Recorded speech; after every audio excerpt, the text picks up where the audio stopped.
Hello friends, welcome to my channel. আশা করছি তোমরা সবাই ভীষণ ভালো আছো। আজকে তোমাদের জন্য যে রেসিপিটা আমি নিয়ে এসেছি সেটা একদম সম্পূর্ণ ভেজ একটা রেসিপি, যেখানে আমরা পেঁয়াজ রসুনের ব্যবহার করব না।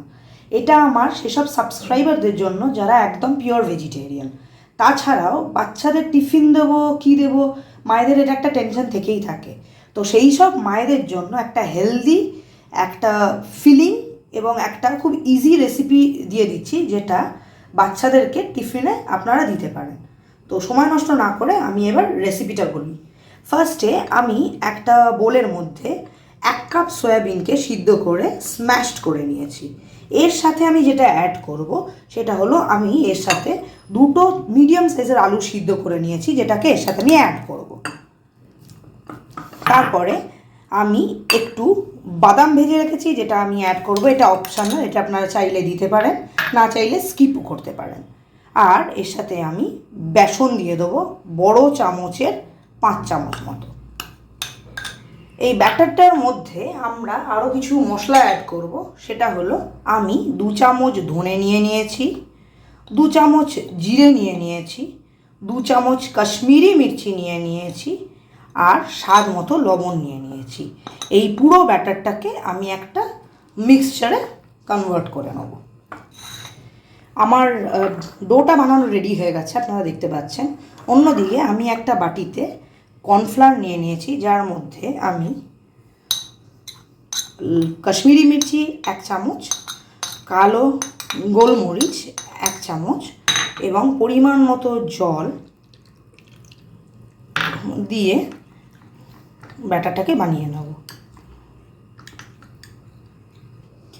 আমার এই কর্নফ্লাওয়ারের ব্যাটারটা রেডি হয়ে গেছে। লাস্টে আমি পরিমাণ মতো লবণ দিয়ে মিক্সচারটাকে একটু ভালো করে মিক্স করে নেব। এবার আমি হাতে একটু তেল লাগিয়ে নেব এবং ব্যাটারগুলোকে গোল গোল করে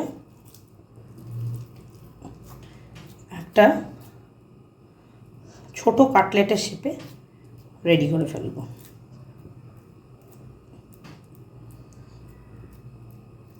আপনারা চেপে চেপে আপনাদের ইচ্ছে অনুযায়ী শেপটা দিয়ে নেবেন, এটা অপশনাল সম্পূর্ণ।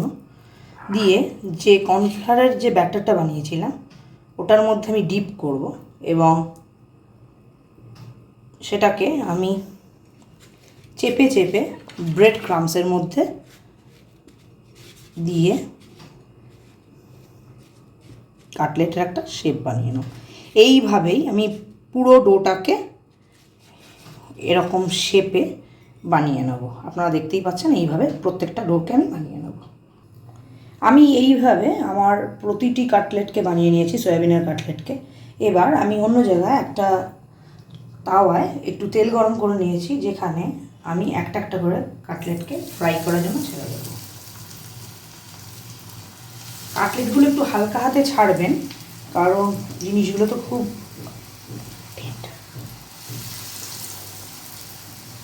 একটা বেশি শক্ত না জিনিসগুলো, আদারওয়াইজ এটা ব্রেক করে যেতে পারে।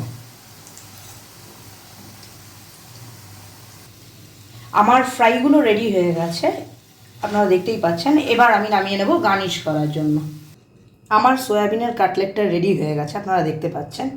এটাকে এবার ডেকোরেট করার জন্য আমি কিছু টমেটো স্লাইস এবং শসা স্লাইস ইউজ করব। যেহেতু এটা একটা ভেজ রেসিপি, সেই জন্য আমি এখানে পেঁয়াজ কোনোভাবেই ইউজ করব না।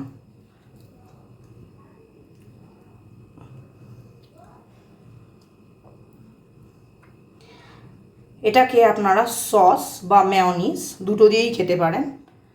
আমার সয়াবিনের কাটলেট রেডি হয়ে গেছে।